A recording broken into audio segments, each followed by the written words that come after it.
لاہور میں 9 مئی کے واقعات اور جناح ہاؤس پر حملے کے خلاف درج مقدمات میں بغاوت کی دفعات شامل کر دی گئیں۔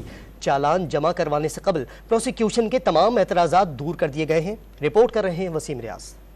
جناح ہاؤس حملہ، اسگڈی ٹاور میں توڑ پھوڑ اور جلاؤ گھراؤ کے مقدمات کے چلانوں میں چیئرمین پی ٹی آئی سمیت دیگر ملزمان کے خلاف بغاوت کی دفعات شامل کر دی گئیں۔ حکام کے مطابق چیئرمین پی ٹی آئی کی جائے وقوع پر غیر موجودگی کے باوجود بغاوت پر اکسانے کے ٹھوس شواہد موجود ہیں۔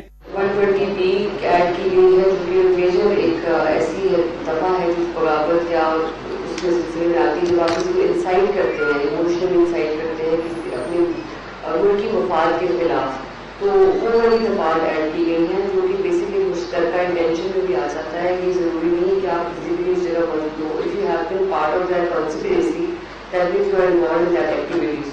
ایس ایس پی انویسٹیگیشن کے مطابق چیئرمین پی ٹی آئی 9 مئی کے واقعات پر دہشت گردی کے 10 مقدمات میں براہ راست نامزد ہیں، جن کا چلان مرتب کیا جا چکا ہے۔ ایف آئی اے اور دیگر ایجنسیز کی رپورٹ کے بعد جلد چلان عدالت میں جمع کروا دیا جائے گا۔ کیمرہ کی رپورٹ کرنی تھی اور ایک ایف آئی اے کی رپورٹ کرنی تھی، لیکن مقصد یہ ہے کہ پروسیکیوشن کی جتنی بھی لوازمات ہیں اور جتنے پوائنٹس ہیں وہ پورے کیے جائیں، سو دیٹ آگے تو کورٹ کی obviously اس کے رہو کرم بھی ہوتا ہے، ہمارا کام ہے پولیس کا اپنی انویسٹیگیشن کمپلیٹ کر کے پہنچانا۔